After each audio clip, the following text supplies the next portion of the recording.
This is Hannibal here with another UFO Report weekly podcast with none other. As I fall out of the screen here, I am wearing a UFO t shirt Oh, with, nice. with none other than Casey, who just came from a nice post 4th of July dinner at Longhorn Steakhouse. How are you doing today, sir? We're gonna plug them. Yeah, doing Yeah, good. send us some gift certificates. I went to Applebee's for Canada Day earlier this week, and it was supposed to be all you can eat for certain appetizers, but they shut the whole place down early, so I only got a couple servings. I won't be going back to Oh, Applebee's. They even yeah, turned off the parking lot lights. Something bad went down that they weren't filling us in on. yeah. It's not July 4th until you get thrown out of an Applebee's, right? Exactly. Yeah, it was supposed to be unlimited ribs, chicken wings, and chicken fingers, but I don't know. I guess they took a look at me and decided, okay, let's call it a Let's night. shut it down. Yeah, I've not been to an Applebee's in a long time. That was like the first big time restaurant that got opened in my hometown in North Carolina was an Applebee's. We knew we were getting big when we got an Applebee's. Now I've never really went back to one, but I don't think they have them in Canada yet, but so it's still something new to me. But I think I learned my lesson the other night. Longhorn will be my next destination. But you've had a busy week. You did a big UFO interview earlier this week about reverse engineering. That people. I'll put the link up for anyone that hasn't seen it. But what can you tell us about that? yeah, and we can show some of the content here from that. Hopefully, you can see that on the screen. Yeah. Oh yeah. Maybe, yeah, and maybe I don't know. Maybe I can make it a little bigger. But yeah, we had some interesting conversation for sure. And it was really interesting to me how no one is picking up on this yet. So I don't know. I mean, Gene and Jim are trying to do their best to, making this known, but it's over 200 pages of content all about UFO and propulsion from a Soviet scientist. So it amazes me. It probably dates somewhere from what they're saying in the 80s. So this would have been pre-Lazar stuff. And throughout the book, it is really interesting content, such as this right here. We could show, I mean, how he talks about propulsion. So essentially, what it is for those that missed it earlier in the week, it's a situation where a scientist from the old Soviet Union, right? I mean, this a whole list of nations that used to be part of the Soviet Union, right?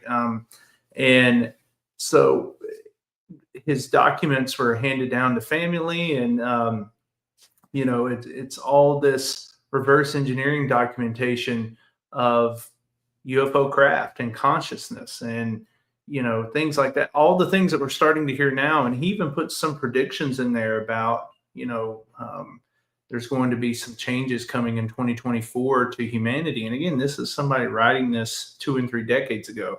So it's just really interesting the amount of information that's in here, and it's not bullshit notes, right? It's very the way that his notes are written out here, they're very detailed. And yeah, Jim, I believe Jim is an American Road Warrior. So there's some folks on that if folks have some questions about it. But one thing I wanted to highlight, Hannibal, that's really cool that'll help some fans tie this in together about you know, where does it stand in current ufology? So here's an interesting one right here in the notes. And hopefully fans can read that. Yep. So most likely the saucer. Now this was coming from the notes of the Soviet scientists, and they're saying that most likely the saucer material consists of silicon. And when I'm reading this, I'm like, wait, I've heard this before. Where have I heard this? And that's where I wanted to pull up this one clip. Let's see if we can add it here. I'm going to add a different screen here so we can see who I got this from. So hopefully fans can read that. And we'll click play, and I'll show down to the parts per million. We were looking at that level. When I looked at this, it was almost entirely pure silicon. Okay, well, what's the natural state of silicon? Sand, silicon oxide, quartz, things like that. It doesn't come prepackaged as 90.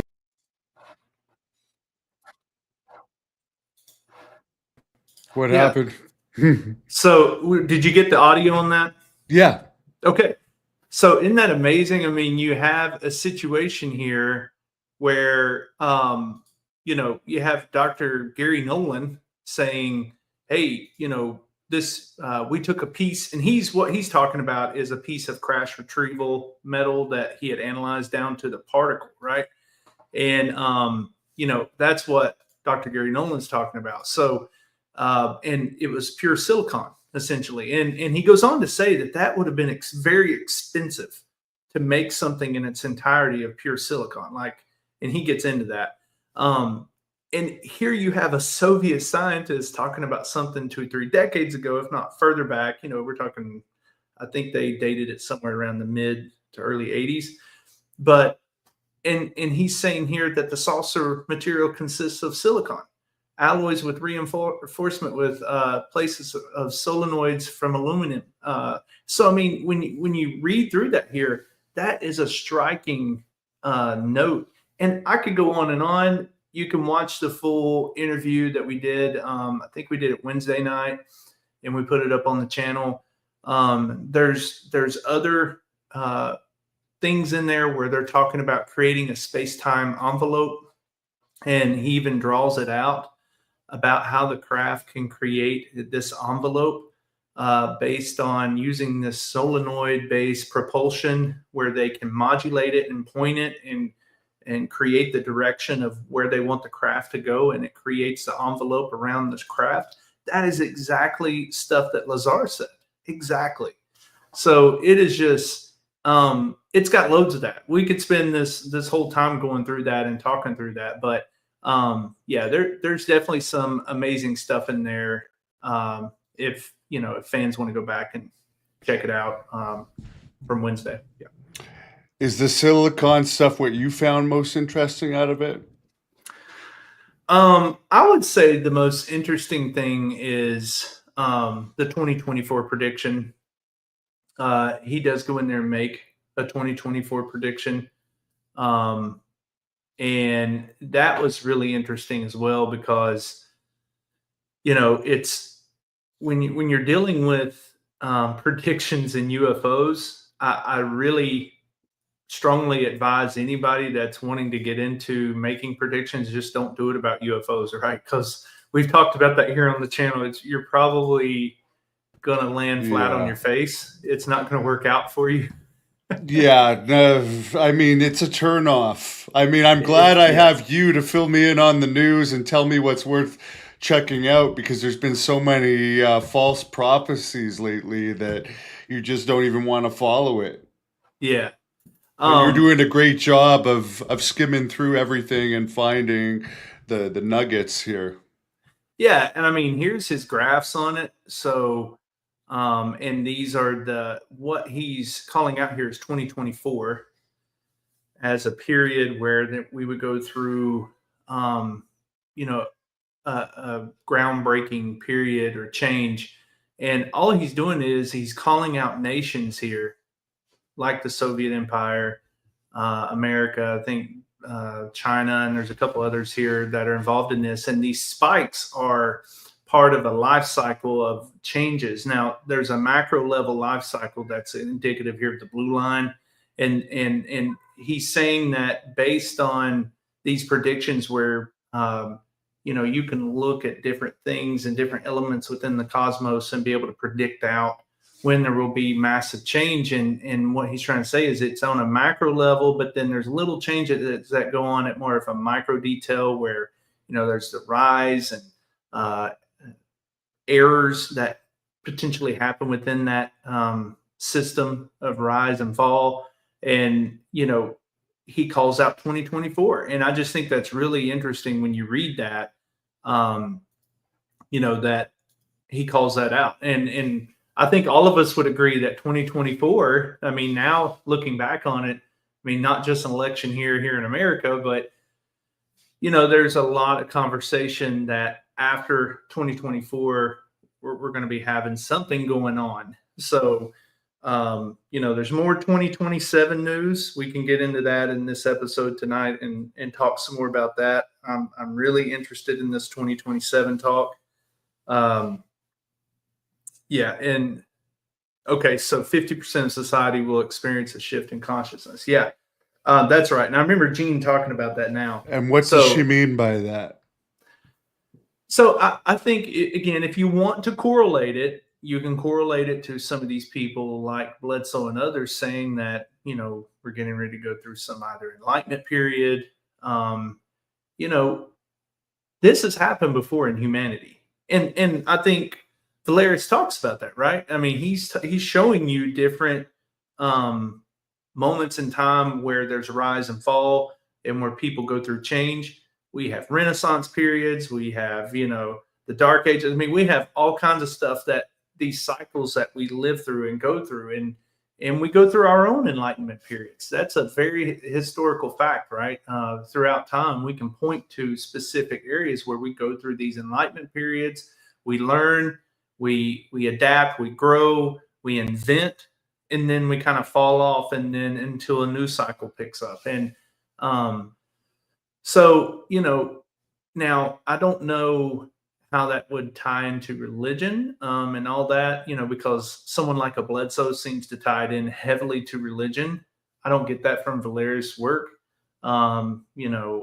Actually, if Natalia or Jim or Gene or anyone's following along in the comments, you can tell me. We didn't talk about religion the other night, but if I missed any notes of Valerius where he talks about religion, I don't think it's tied into that. I think he's such a scientist. He's looking truly at, where we are in our cosmos. And another interesting thing that he talks about is resonance, and there being this tappable field of resonance. And that's extremely interesting because, oh man, I mean, we could go into tons of rabbit holes about this resonance field. That's what we're talking about with psionics, essentially, right? Is meeting something on this plane of consciousness and tapping into it as a source. That's where people are claiming they can sit these psionically capable people around in chairs and have them tap into a pilot that's in a UFO thousands upon thousands of feet away. I don't know however far out they pull them in. But we hear lots of people talking about this consciousness field. I don't know if have you seen any of this stuff, Hannibal, them talking about these autistic kids and everything that can read minds with their parents? Yeah, the telepathy tapes. I believe, yeah. It just makes you wonder if there is that type of field available and we just haven't understood it. And maybe that's what comes with the Enlightenment, right? If there is going to be an Enlightenment period, maybe some of us learn that ability. I don't know.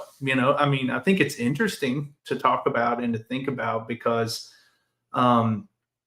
resonance is something that we bring up on that interview. Happened here, as you can see, in North Carolina. Happened right over here in Fort Bragg, and DC Long talked about that. People haven't watched DC Long's interview. You can watch him on Sean Ryan, or you can watch him when he came out at Dr. Stephen Greer's most recent press club event. And he was on site as a contractor at Fort Bragg and happened to see a large monolith that was floating. It was floating about 12 to 18 inches off of the ground. And when Sean asked him about, well, what did you hear anything? And he said, imagine it being like a guitar amp that's just been plugged in a little too high. He said, it's almost like you could feel it, but you couldn't hear it. That's resonance. I mean, that's exactly what they're talking about. And he said there was a small black box on top of the, almost like a toolbox on top of the floating monolith. So he's very detailed. I want to get Dr. G on and watch DC Longs. He said he would do a live analysis on the Hannibal TV, Dr. G did, of body language analysis of someone he's not done yet, and he would do it exclusive here on the Hannibal channel. I'd love to have him on and have him, watch DC Long and give us some feedback, because DC, I'm watching him. I'm trying to apply some of the methods that Dr. G uses for just, deception and things like that. But I mean, he's so detailed in his story, and it just makes you wonder again, is this tied into Valera's type work? What was that small little black box sitting on top of that monolith making it levitate? Was this one of these solenoid driven propulsion systems that can create a field of resonance to where it's playing on the same frequency plane as that slab, and it's allowing it to move it? And even DC says that one of the boulders that was sitting in the room beside the slab, it also had a small black box on top of it. And some dude was over there spinning it around like this massive boulder, and he's just sitting there just touching it and just spinning it around. I mean, if you want to call the guy a crackpot, go ahead, but he needs to get into writing books then. If somebody's got that much of creative mind, they're not in the right job. They need to be writing books. They need to be, putting out the next Harry Potter book or something, because, I don't know how people just make this shit up. And your guests have a couple more comments. It all ties together, consciousness and control of craft, I think, is Gene's point, because ufology always touches on telepathy and remote viewing. And Natalia says it's bifurcation. Yeah. Bifurcation. What is bifurcation? It's Learning a new word here. It's a symbiosis. It's a symbiotic relationship that that you're looking at here. But in a bifurcation, you're looking at two situations and which one is going to win out.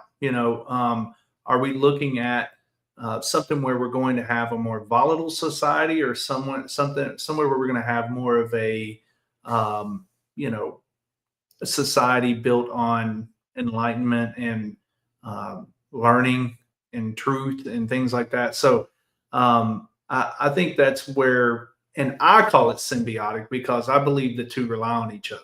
Now, some people don't when they talk about bifurcation and things like that, but I think the two go hand in hand, because I don't think you would want to be driven towards enlightenment without the darkness.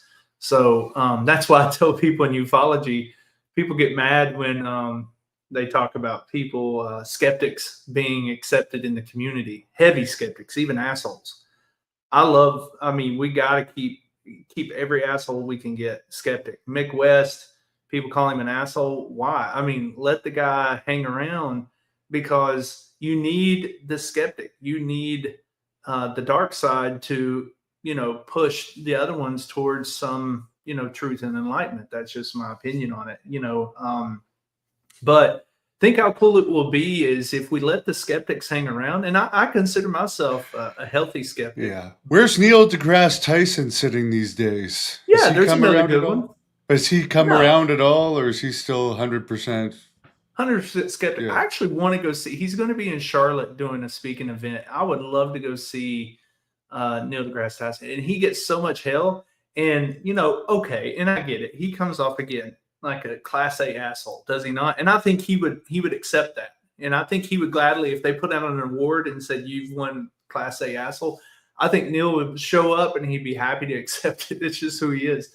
But but think how cool that's going to be if something comes out and they can't even debunk it from a Mick West or from a Neil deGrasse Tyson or someone like that can't even debunk it. That's why you want the skeptics to hang around. You don't want it to just be, I call it a ufological circle jerk, right? It can't be that. It can't just be a bunch of guys standing around and we're all patting each other on the back. It's got to be, you got to have some skeptics out there. So, but anyways, skeptics to this book, I even think that Gene and the crew would even accept that, and that's what they told me. Like, let's let some people, they're being very open about the book, this Engineering Infinity. Go read it. If you want to pick it apart, let's hear it. How would you pick it apart? And or what do you see in there that doesn't make sense, or what do you see that does make sense? So I think they're being very open about it. They're not trying to hide the book from anybody or be shady about it. So I like that. So, anyways, if people do read it, I think it's very cool. It'll be a little daunting initially. I even told you, Hannibal, right? When I pulled it up at first, I was like, I don't know, man, this is pretty techy. But when you start paying attention and actually start looking at some of the notes, that's where you'll start picking some things out. If you're a super UFO nerd, you got to be a super UFO nerd to start picking up some of the stuff in there. So, and just how passionate they are about the subject makes me believe that they definitely believe in this whole theory and everything. Well, I guess it's not a theory; it's a whole alleged reverse engineering program, right? yeah, it's too many notes to just be some guy's free time. What's the website, Natalia? It's engineeringinfinitybook.com. Okay, engineering. Yeah, and it's linked into our video from that night. But you can't help but get hooked on it. So I end up getting, plugging it some. No, I'm not making any money off this book. No, Gene and Jim and them have not tapped me to be some kind of. I'm fascinated with it. So this is nothing. And I've seen you come around on it. Right. Because I told you at first, man, I'm in school. I'm a full-time dad. I have a full-time job. Sometimes, you drop a book on me or something and I glance at it and I go, what the hell, man? I mean, this is a lot. I just didn't expect so much detail, and you have to understand, like, it's a very detailed book, right? I mean, when you see it, you're just like, whoa. This is not what I was expecting. I expected a lot more story, I guess. And it is a true laid out. Hey, here's the notes of this gentleman, and I don't. And again, at first, I think if it would have been 10, 15 pages just of his notes, I said, okay, maybe they got a hold of his notes and this was something he did while in college and he was doing a thesis and somebody challenged him, can you prove how a UFO works? And it's like, okay, but it's too many pages. it's such a large detailed work, and the way it's indexed and everything. He was writing it for somebody. Someone had tasked him, my guess is inside government, to either A, look at a craft, or B, I even thought maybe a theory of mine is, even if he wasn't hands-on, because the Soviet Union at the time just wasn't trusting anybody because they didn't want to leak something so amazing, that maybe he was shown video or photographs or something. And then, tapped some of the scientific community in the Soviet Union and said, hey, you're not going to be hands-on, but we're going to show you some things and you need to write up how this could work with your knowledge of, your background and things like that. That's my guess. And a lot of that could be leveraged from Lazar, because, they wouldn't let Lazar do a lot either. They only let him do very certain things, is what his claim was.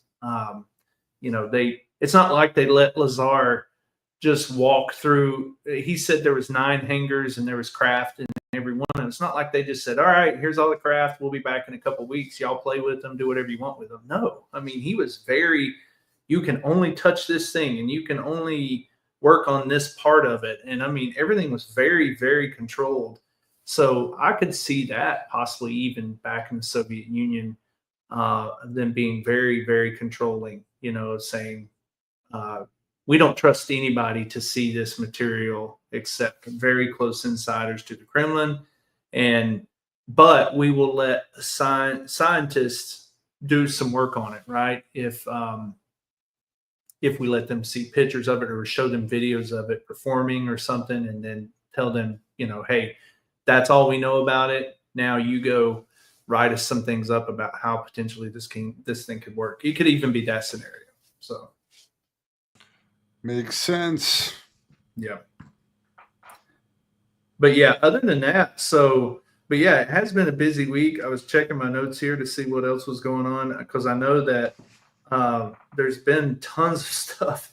I know tomorrow night, talking about the 2027 stuff, apparently there's going to be some big need to know broadcast coming out with Ross and Bryce. I've never seen Bryce Zabel work it up like this. Bryce goes on X today and he's like putting all these foreboding posts out on X talking about, I've never heard Ross talk to me or say the things that he said to me that he did on this most recent broadcast. And this X post is a little weird to write, and he's tying it in to 2027. So, and we all know that Ross went on Jesse Michaels' podcast and said that he's got intelligence people telling him that we're on borrowed time, right? Did you hear him say that, Hannibal? I thought I'd had a note about it. Yeah, there's been a lot of stuff this week coming up, but I wasn't sure how. I didn't really take it with anything that serious because didn't Ross say that something big was going to happen in March? That was major, and now we're in July. We're Right. the 5th of July, almost 6th of July. So I don't know. I know that Ross works for News Nation as the UFO guy, and he's got to get views. So they'll say stuff like that. Whereas, as I said, we're at least credible because, I mean, we're doing this as a wrestling channel. The UFO stuff is just for fun, so we don't have to like make anything up. But I hope that they're going to release something. Well, I sent it to you on X if you want to. I'll take a look. But it's the 2027 stuff, and I mean, someone like me, I've lived through several events where they were supposed to spiral us out of control, right? When was the Mayan calendar supposed to run out? Wasn't that like 2012 or something? And we were supposed to all die. I was in my high school job at a local grocery store, Food Lion. For those of you in the South that know grocery stores, I was at my high school job, Food Lion, the night of Y2K, waiting for the world to end. So we've had several, but yeah, I remember Y2K. Yeah, I was reading a book. I remember looking at the clock with great interest to see if anything was going to happen. There's certainly something going to happen. Here we go. Hold on. And I don't know what it is. Okay. I've also heard 2034, and I've also heard other dates, much later. But depends who you talk to. Some people say it's a pole reversal. Some people say it's an asteroid hitting the planet. Some people say it's AI reaching quantum, and then all of a sudden we lose the capacity to have control of our own computer systems. I have no idea. What I am aware of is that everybody's telling me we're on borrowed time. And I cannot begin to emphasize how serious a look I get when I say to people who are confiding in me, what's the timescale on this? And they're urging me to be urgent. They're saying to me, people need the right to know this. They have a right to know this. And I'm going, well, what are we talking about? And I feel like shaking these people and saying, for God's sake, just bloody tell me. And they are all constrained by their national security oaths. They want the public to know this. So that's Ross Coulthart. That's an X post, is it? Let's take a look here. Yeah, that one was from Truth Poll, so credits to Truth Poll. But yeah, News Nation, I think he took it from too. Probably. News Nation. So that was him on Jesse Michaels. So that was Ross's interview with Jesse Michaels. Okay. Yeah, interesting. Jesse Michaels. It just clipped out by Truth Poll, but yeah, he was on Jesse and he said that, and again, didn't the 2027 thing start with Corbell, I think, and Corbell went and did his. Yeah, he was claiming it was, for anyone that hasn't heard, which Nick Pope didn't deny that this was true when I asked Nick Pope directly of it, that supposedly there's some false. They're going to say that there's a fake alien invasion coming in 2027, but other people have talked about 2027. Yeah, so, I don't know if that'll catch on, where, other things, I mean, Bledsoe's prediction is next year. So, but yeah, I mean, to your point, Ross did say that hell was going to break loose by March. And now I'll credit Ross and say this, I'll give him some grace here. Maybe he was assuming that Jake Barber's story would cause shit to hit the fan and then all hell would break loose. I just don't think he quite understood how low level that was going to be taken, the Jake Barber news. Again, I talked to a lot of people and they asked me about this subject and none of them know about Jake Barber. I mean, unless you're really inside the community and paying attention. So, it's even some people who are just kind of lightly paying attention, they don't know about Jake Barber. So that did not take off the way that I think he thought it would. And that's kind of where, a lot of us are getting a little prediction weary of Ross Coulthart. And again, that's no slight on him. He comes up, I've said it and I'll say it again. I subscribe to his content. I give him a thumbs up and a like every time I watch it. And, it doesn't matter if I like what he's saying or not. I think if you watch somebody's 1 hour stream or 1 hour episode of something, you should give it a thumbs up. I mean, and I'm not saying that for us. I'm just saying they put work into that. I mean, I may not be a huge fan of it, but I sat there and watched the whole thing. So I need to, at least like it. Maybe he'll do another one. But I don't know. I mean, when I see this stuff, I have to keep in my mind that these people are also trying to drive subscribers. He works for News Nation now. His job for them is to drive interest, to drive people to watch and to pay attention. And, so you can't deny that. And that's not me saying he has an ulterior motive. I'm just saying he works for News Nation now. That's part of your job, is to drive interest, right? You need to drive traffic to his website and to his channel. And I'm sure he's doing great. I bet among News Nation, I bet he's doing really well. Of all the different story types that they chapter, I bet the Ross one is probably one of the best ones. So he's probably doing really good at it. But yeah, I mean, they do cover other news, but it seems like they're the news channel that covers UFOs. So people interested in UFOs go to them. The Hill seems to do that a bit too, but not as much as News Nation. But what do you think? Do you think there's going to be something announced tomorrow related to that, or is this just two separate things? Yeah, so I mean, based on what Bryce is saying, it's going to be something tied to that. I'm guessing, and we'll see. I mean, Bryce has never really went out in advance and talked one up this much. So he's really hyping it. So I guess we'll see. I don't know where it's going to go, but he's hooked me. If the job was to hook people in and make them watch tomorrow night, well, good job, Bryce. Because I'm going to watch because I want to see what it is. But that is so risky, is it not? I mean, to hype something up so much. I mean, this, Hannibal, from being in wrestling and fighting. When you hype something, a match up so much, and then it happens, and people go, that was an okay match. I mean, there's only so much hype that you're supposed to do. You don't want to overhype, right? This is funny, Eric, and you're too young to remember this, Casey, but the gobbledygooker egg from WWE was more over than Jake Barber's egg. That was some terrible angle they did where they had a wrestler hatch out of an egg. But I mean, we could say that the Jacob Barber egg thing is a flaw. But I mean, there's some credible people that question Jacob Barber, including one of my friends that has inside information that wouldn't tell me a lie. He has a lot of questions about Jacob Barber.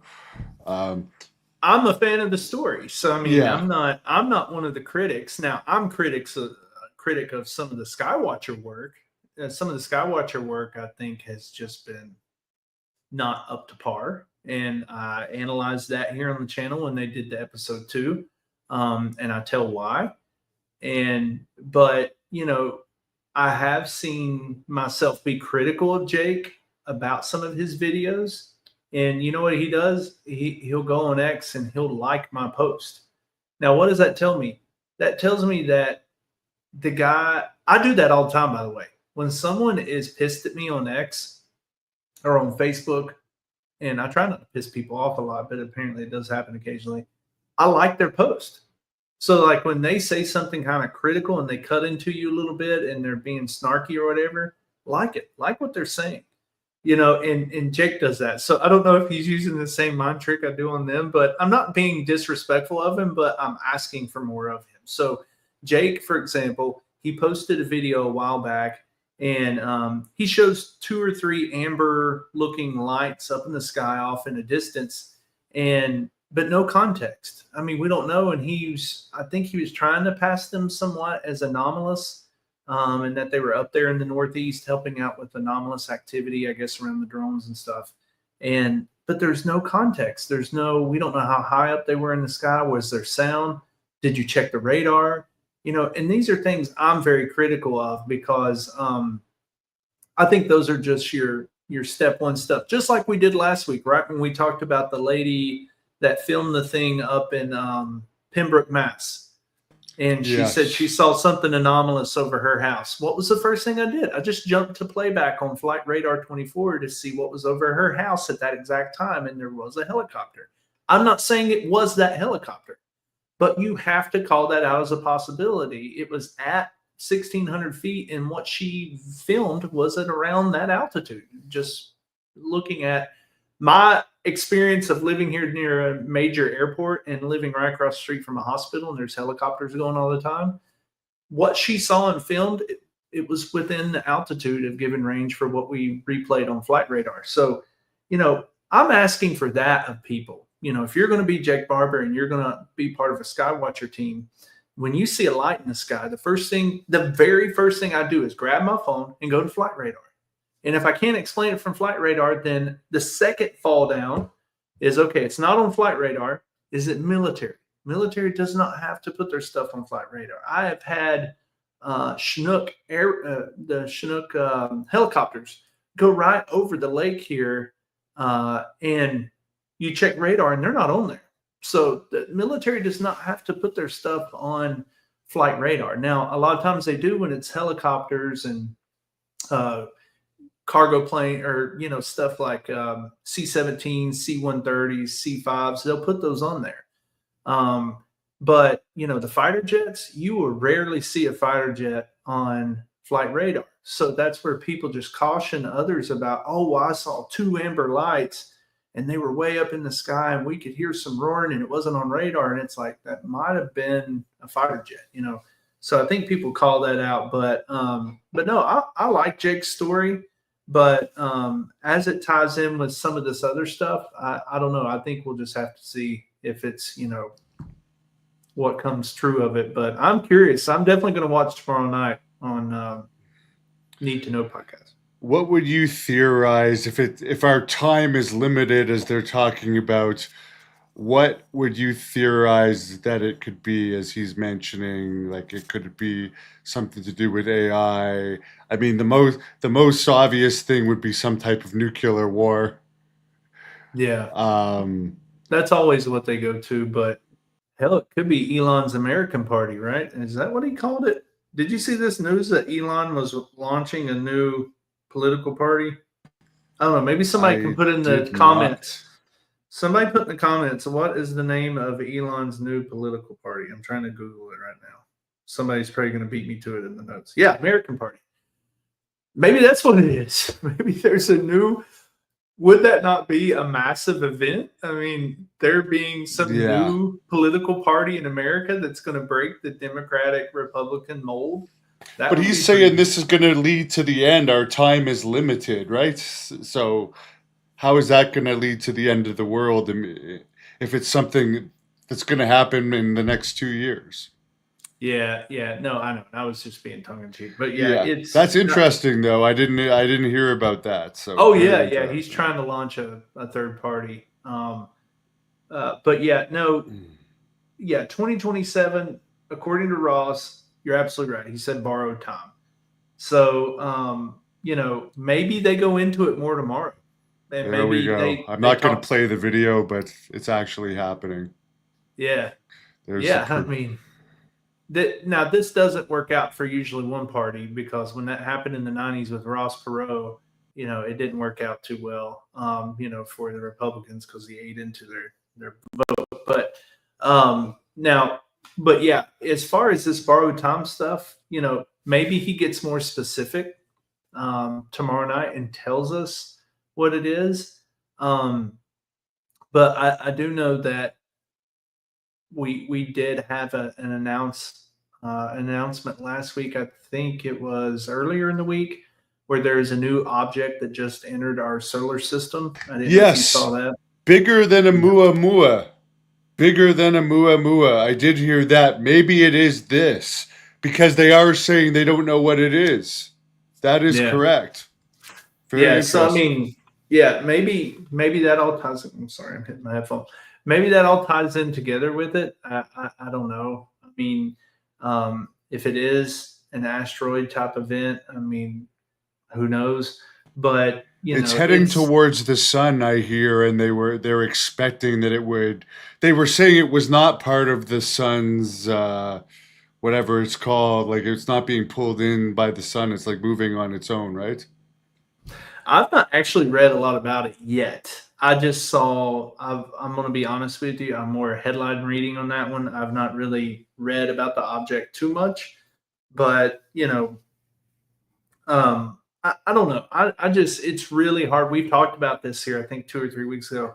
It's hard for me to pick up on any asteroid predictions, because, there are so many people watching the sky now.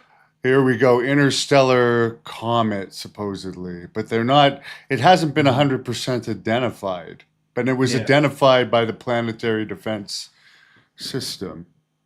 Yeah. So. Yeah. It was only, very interesting.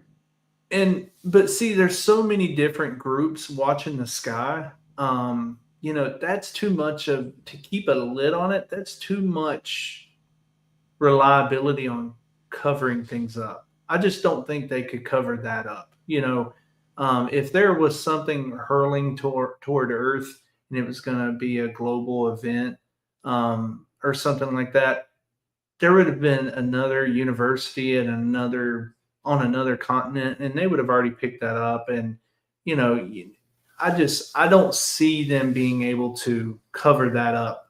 Just the little American government. I know we're number one in the world and all that, as far as like our size and scope and influence. But I mean, if you're really asking a lot these days to find an asteroid or something like that and striking Earth and keeping it hush hush, like you see in the movies, like when you watch Deep Impact.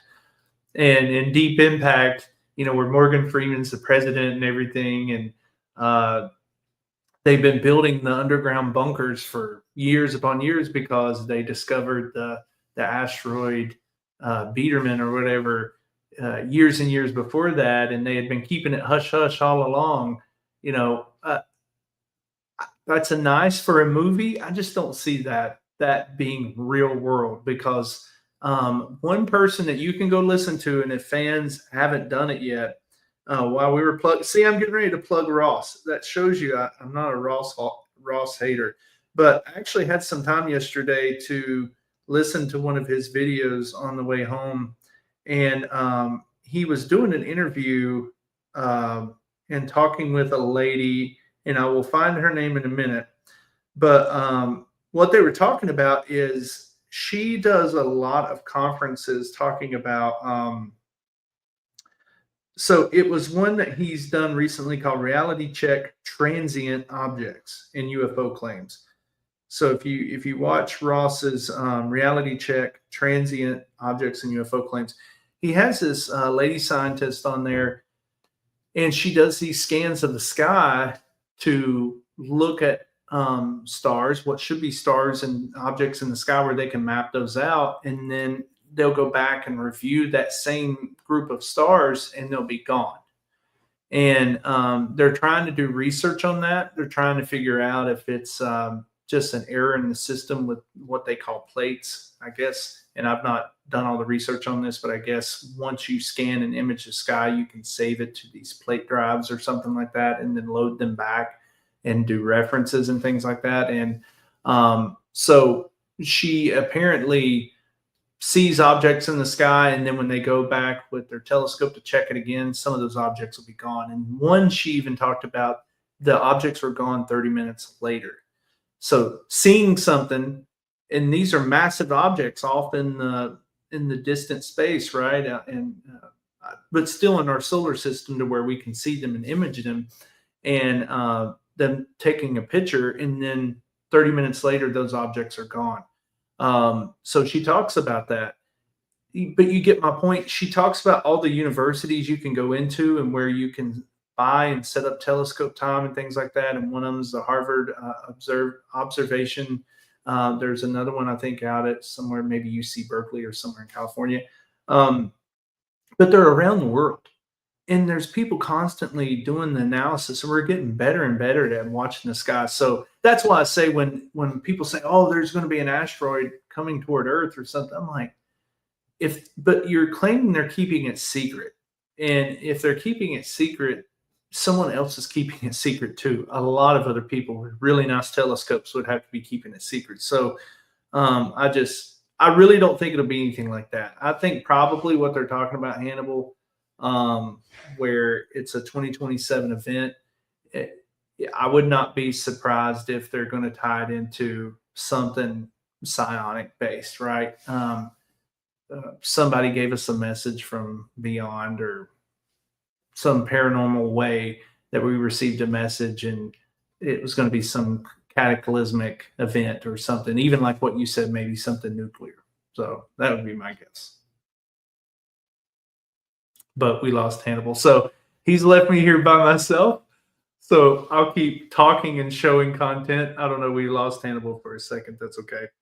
But the other event that I wanted to talk about was, and let me pull that up here. So there was another release here, Roswell week. We kind of missed it. I think the anniversary is lead the show. LOL. Yeah, I know. I get to lead the show, right? Somebody though messaged us and wanted us to talk this week, and y'all put it in the comments too if there's ever anything you want us to talk about. But somebody asked us to talk about the upcoming anniversary of the Roswell incident. So we told them we would. I think my notes are saying that it happened on somewhere around July 7th, July 8th. I don't know. So maybe somebody can find the exact date, but they said we're coming up on an anniversary of, I know it happened in 1947, but it happened somewhere around early July, Roswell. And so we wanted to talk about that because James Fox had released another video on his X talking to Ruben Anaya, and he said he filmed it in 1997, and he said his life was threatened if he had spoken about the incident. So I can't say, I won't name the person on here, but a story I've told Hannibal and others is that I was told by someone doing declassification at the Pentagon about Roswell as far as what it was, and it was not anything to do with aliens. It was that whole story that they fed us in the 90s when Clinton had them revisit the Roswell story, and it had to do with reconnaissance balloons, right? They said they were doing reconnaissance balloons and they were spying on the Soviets, and they didn't want them to know about it. And that's why we tried to cover it up, what we were doing out there at Roswell. So that was apparently that, but they also gave me some other BS when they told me that story. This person that was doing declassification at the Pentagon. Like I said, I won't name them. They've not given me the permission to name them, but they said they were part of a declassification team where what I thought was interesting was this person told me that they were handed some of the information about what they were going to say Roswell was, and they were tasked with feasibility and with finding out if that story made sense and if that would stick. So although the person that told me this says that that's definitely what happened, I felt like they were trying to feed me some little things to show, like maybe in if you read between the lines, they were trying to show you that, they knew they were feeding some BS. And that's the way it felt to me, is like, well, here was the event. The balloon bombs that happened that Japan sent over in the 40s, we learned from that and we thought, hey, we can come up with reconnaissance balloons. They definitely did, but, I don't think that's what Roswell was. So, Hannibal, you're back. You didn't have your video up, so. Yeah, no, something happened where my computer shut down. Oh, it's okay. I'm back. Yeah. So we're just touching back on Roswell. I told the fans, like, if they had anything they ever wanted us to talk about, any future shows, we would touch on it. And one of the fans had reached out. I didn't know if you saw their comment from a week or two ago, but one of the fans was like, hey, we want you to touch back on Roswell because we're coming up on our anniversary. So, but I was letting them know a couple things there is that when this person told me the story of the balloon bombs, which I did go look up and we've documented it here a few times, they did give me 2 nuggets to where I think they were trying to get me to read between the lines that it's bullshit. And one of the other things was when they were doing the balloons, they said initially it was a saucer, right? And then a day later, they came out and amended that, and they completely switched that over. And then the other thing was he told me that a KC-47 had gone down because I asked him about the bodies. I mean, that was obviously the next question. If I'm getting fed a line about bullshit about Roswell, the next thing I'm going to ask is, well, what about the bodies? What did they see? If those were balloons. Now, remember in the 90s, they said those were test dummies, that we were testing impacts to the body, apparently, something like that. So I don't know if people remember that or not, but but he said a KC-47. I am interviewing this guy, by the way, fans. Coming up soon, July 22nd. Okay, cool. At 4 p.m. Eastern. He wrote a book on Roswell. Christopher Johnson. Well, that's awesome. I'm going to be in the comments lighting them up, because in a good way, like good questions. Because the only book I've read on Roswell is his name just left me. Who is it, Hannibal? Who was the guy that was out there that was in the Army intelligence officer? Shit. His name just left me. Oh, God. Corso. Philip Corso. Okay. Philip J. Damn Corso. I forgot his name. But Corso's book is really interesting. And he gives a lot of detail.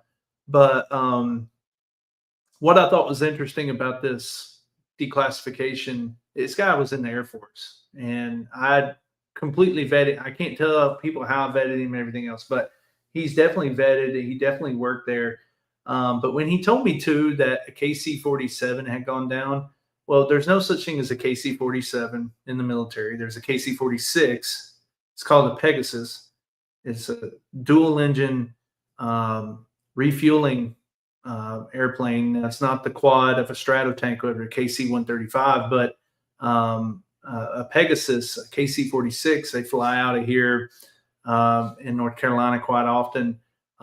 Those weren't even flown until decades later after Roswell. So we didn't even have those kind of planes flying around. And he told me that one of those had crashed out in Roswell and people saw the bodies and it disfigured them so bad that they didn't know what they were looking at, essentially.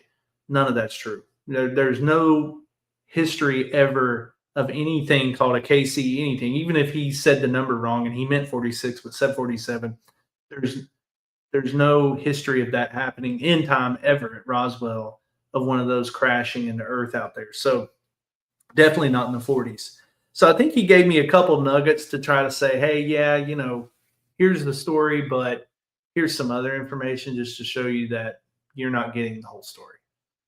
So to this day, when I see someone post to X and they say that, what's your most interesting, or what is the most interesting alien or UFO story that you believe? I still go back to Roswell. I mean, that's just one. And we even posted a short of it, right, Hannibal, on the UFO station about imagine walking up on a scene of saucers and alien bodies, and they tried to tell you that was a balloon and crash test dummies. I mean, would you not know the difference? Yeah, I mean these are military guy, and I mean who was the general or something that went up and made the statement? Not a general, but someone of very high rank actually came and publicly made a statement that it was a flying disc. But we'll I get can't to remember. the bottom of it. But that'll be a cool interview. I didn't know you were having that coming up. That's awesome. Yeah, you reminded me of it. Someone says he agrees it's false, and there is a lot of whistleblowers on Roswell. And actually, Donald Trump himself even said he's seen the Roswell files, and they're very interesting. Of course, did they ever release them?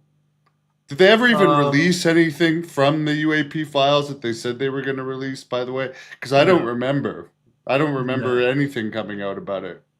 No, they haven't. They haven't. But you're talking about Trump being told about that stuff. Didn't Burleson say recently that Grush had debriefed Trump about tall whites? Did you hear about that? I did not. Okay, I'll look that up. I'll try to find it while we talk about it, and if I find it before you, you can play it for the audience. That's Trump briefed on the tall. By the way, has the Charles Hall Jesse Michaels episode come out yet? The which ones? The Charles Hall Jesse Michaels episode. Has that been no, I don't think so. Yeah. But people really defend Charles Hall, even though his books are classified as fiction. Yeah, I mean, that's what I don't get. People will defend him to the death, and they'll get so personal with me about it just because I question it. But it's like Santa Claus is also classified as fiction. Yeah. So like, what am I supposed to? How? Like, why would I believe something that says it's fiction? And if I say I don't believe it, it's blasphemy. Oh yeah, but I mean that is so many stories in ufology. I mean, people are smacking everybody around. But I finally found the article. It says that, and this was reported by Steve Greenstreet. So take the source. But Burleson says David Grush. Well, I won't read everything Greenstreet said because he calls people names, and I'm not going to do that. But he said that Grush once briefed Trump about aliens that bred with humans, creating an alien spawn that currently live on Earth. And Greenstreet said that Trump joked that Senator Adam Schiff from California is one of them, which is actually kind of funny. But, if that's true, I want more of that. Like, we need to get Grush back up there and let's talk about that. Like, ask him the straightforward question. Have you ever briefed, or what is the highest? Don't even say Trump's name. Just make him answer the question of what is the highest level of our government that you have briefed, and just make him answer that. And let's see what he says.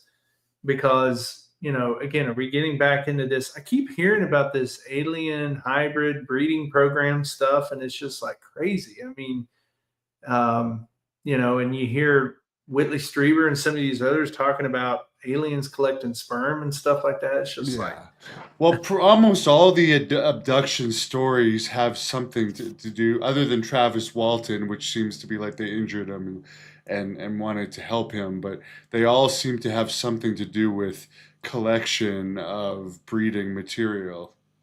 Yeah.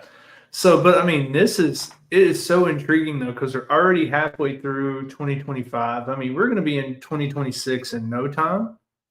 And Chris Bledsoe will be on the clock. I am watching like a hawk if he changes his prediction at all. So far, fans, I'm not seeing any change in his prediction of 2026 of what the lady told him.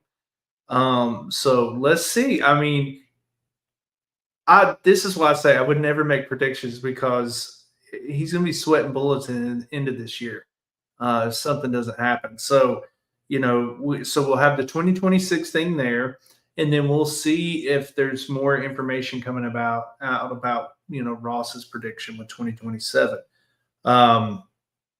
But yeah, I thought that was interesting. And Burleson, man, I mean, he's into everything. But did you see that Jeremy Corbell the guy that is pushing all kinds of crazy shit all the time. And again, not talking smack. I'm a subscriber.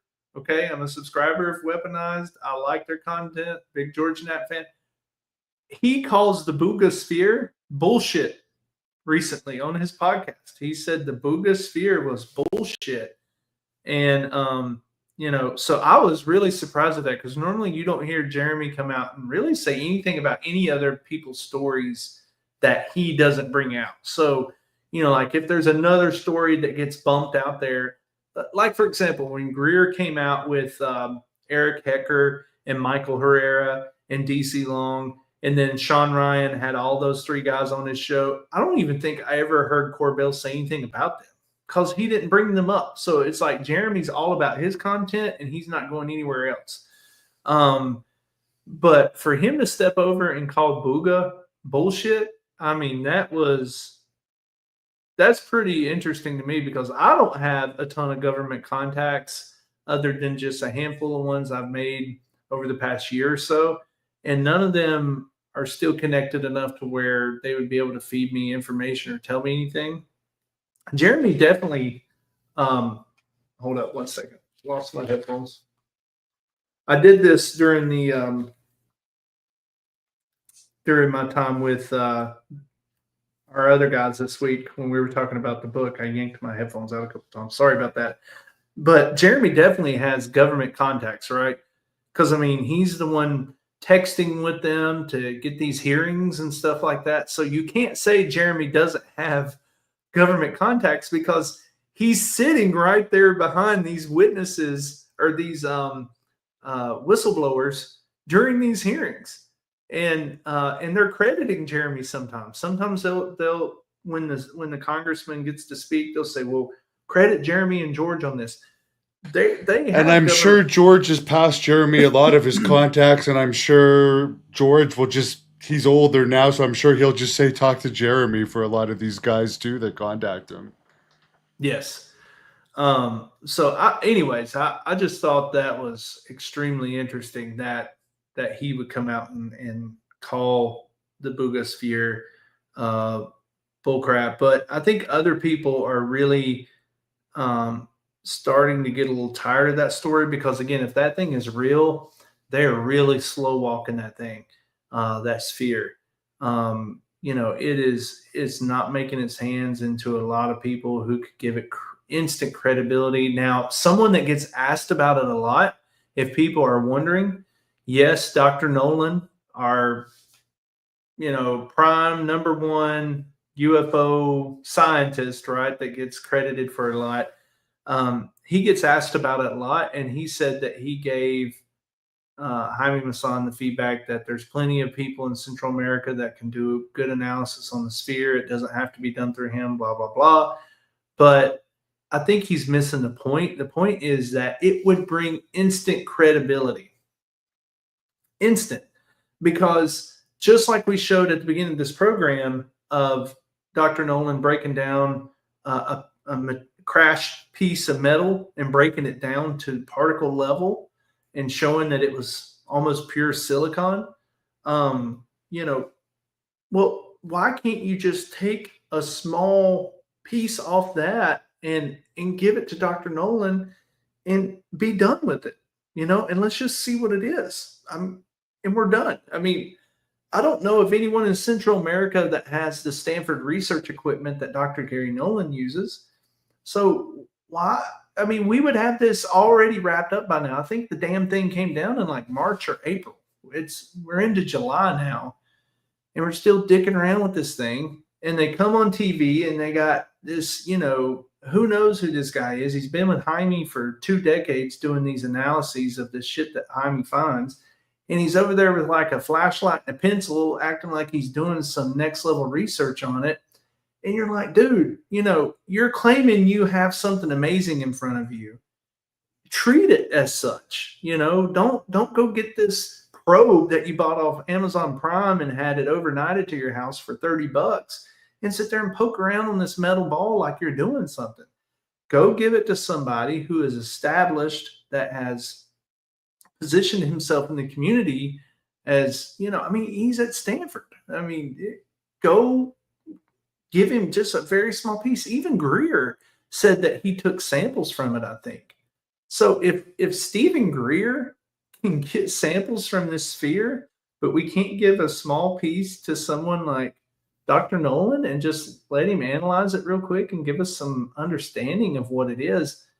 So with that not happening, I think that one's kind of dying. That story is just, it's really going away. And I'm sorry, I know people want some of that to be true, but until you really get it in the hands of some people who can give it some credence, it's just, that story's not going to go anywhere. Yes, and I just have to put this up for the Charles Hall fans because I really do get some personal attacks about Charles Hall. If you ask Grok, are Charles Hall's UFO books fiction? Charles Hall Millennial Hospitality series is officially classified as fiction. The first book in the series explicitly states it's a, quote, fictional account, end quote, inspired by his experience as a U.S. Air Force weather observer.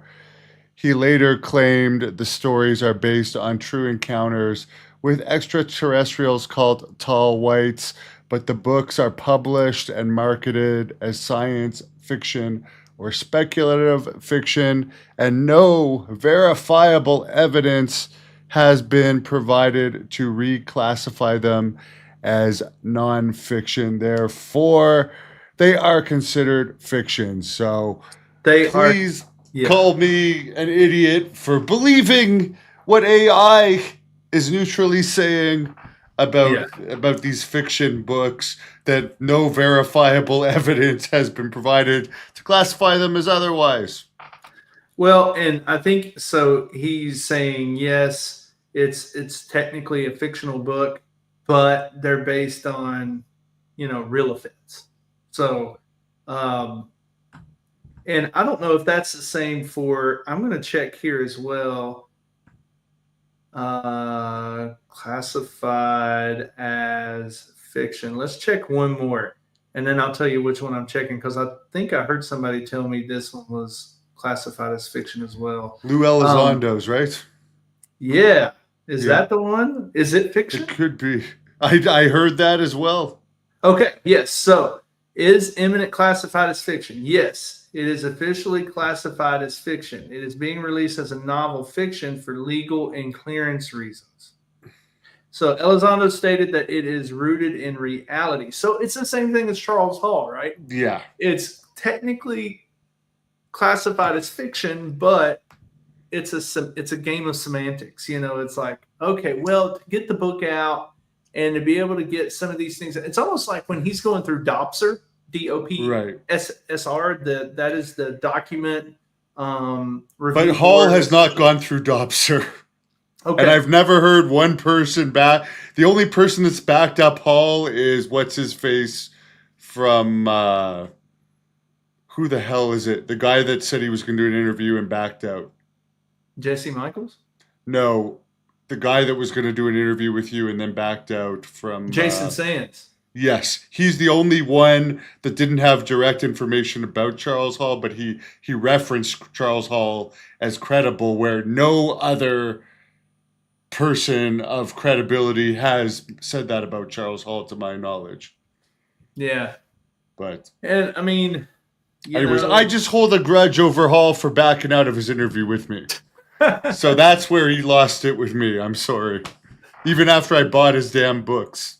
Which I didn't. After reading the books, he's putting himself over way too much as Superman to take him. Yeah. Although they all do. They all put themselves over like Superman, don't they?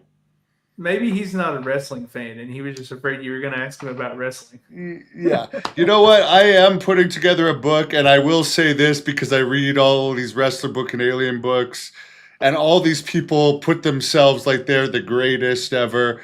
My book is going to be a fair account of the good, the bad, and the ugly. There you go. I don't, because even Lou Elizondo, I mean, I like his book, but he's done nothing wrong ever in his book. Yeah, yeah. And that's where I think, like, if he goes through DOPSR and they can control that, I don't know if they can, but if they can tell him, look, you either you cut all these things right here, here, and here that you're saying out, or B, you leave them in and you're going to have to say the book is fiction. I mean, that's the way I think that would go down. It's like, okay, I want to say this really wild thing, Department of Defense. Can I say it? No. Okay, well, how can I say it the easiest way? Classify your book as fiction. You can say whatever the hell you want, because then it's just, it's fiction, right? It's, it's whatever story you want to come up with. The Department of Defense does not, look at your situation to go write a fictional book as, some matter of national security. You want to go write all the fiction novels you want, that's fine. So that's definitely interesting. And I'm glad you bring up that point, because I didn't really think about that until you brought up the point about Charles Hall's book. And then it seemed like you or someone else had told me about Elizondo's imminent book as well being fiction. And I kept hearing this stuff, and I'm like, I need to start paying attention to that more. Now I'm wondering if so let's check UFOs and Nukes is classified as nonfiction, though, and that's a great book. UFOs and Nukes, Hastings. It's classified. I'm looking at it now. It's classified as nonfiction. So and that's like a 23-hour book, which I would highly recommend to people. And he's a hard one to get for an interview too, but he's doing it based on declassified reports and interviews with former military personnel or active ones that are allowed to talk about these certain situations for whatever reason. But it's and UFOs and Nukes, by the way, Robert Hastings, it's not about his own experience, really. It's about his research, even though he was in the military. It's his research. For a while. He's talked to a lot of people. So he's not putting himself over in this as like, I'm the greatest, I did this, and this. Because Charles Hall, if you read he talks about beating people up. He talks about what a genius he is and his proton theory. It's really a lot to take in when you actually read Charles Hall's book about. Charles Hall said he beat people up? Yes. What a great fighter he was, and so forth. Yeah, I've watched a lot of Charles Hall's interviews. That dude don't look like he would fight nobody. Yeah, well, trust me, read his book. It's quite nauseating, actually. And it's one of the things that makes it uncredible, because it's not like Robert Hastings, which is like neutrally reporting on stuff. He's taken the time to I'm the only one that could last out there with the aliens. Everyone else was scared. I don't know, man. So I'm not just saying this stuff about him without researching him. I've been aware of him since 2012. Oh yeah. And there's some, man, it gets way out there. I bring up another one. I love the story, but it is so hard to get the credibility done, just like Charles Hall, is David Adair. And for diehard UFO fans, have you ever listened to David Adair's story, Hannibal? I never have heard of him. But I will look it up. If you get time, go listen to David Adair's story, Adair. It's his last name, first name David. Because David was this kid, super freak genius that, won all these science awards early in life. And he claimed the Air Force was coming to watch him launch one of his rockets, I think somewhere in Arizona. I could be getting that wrong. And he shoots Arizona, and they say, hey, can you put in the coordinates of where you want that rocket to come down at? And he's like, yeah, I can make it come down wherever y'all want. And they give him some coordinates of where to land the rocket that he's going to be showing off for the Air Force. And they give him coordinates to Groom Lake. And he essentially has the rocket take off, and it comes down. It's a movie too, I guess. Yeah, and it comes down at Groom Lake, and he goes out to Groom Lake, and when he's out there to retrieve the rocket, they show him a craft. And they want his reverse engineering of it. Like, hey, you're this whiz kid, good with rockets, and look at this craft, and we want to know what your feedback is on it. And he tells his story. Now, I won't get into the whole story, but if fans want to listen to him, he's got an amazing story. And he's done some speaking engagements since telling his story. But he said he would put his hands on the craft, and when he would touch it at his fingertips, it would start to swirl like it was almost organic, the skin of the craft, like it would change and become these luminescent spheres that would come off of his fingertips when he would touch it. And again, he gets into I think he gets into saying it's like psionically controlled. Now he doesn't say the word psionics, but he talks about that. So I just bring that up because it's kind of like in line with Charles Hall. You know, you try to go in and Charles Hall's story is awesome. I love the story. It's a cool story. He's out at Creech Air Force Base. He's doing weather measurements, and a tall white walks up and he makes friends with him, and et cetera, et cetera. David Adair, he shoots his rocket over in Area 51, and then they show him something. But his story starts getting a little weird because he said he started getting some bad vibes from them, and they wanted to keep his rocket. And he claimed that he grabbed some grease from something there on Area 51 site and packed it into his rocket, which he knew would make it explode. And he destroyed his rocket so they couldn't have his research.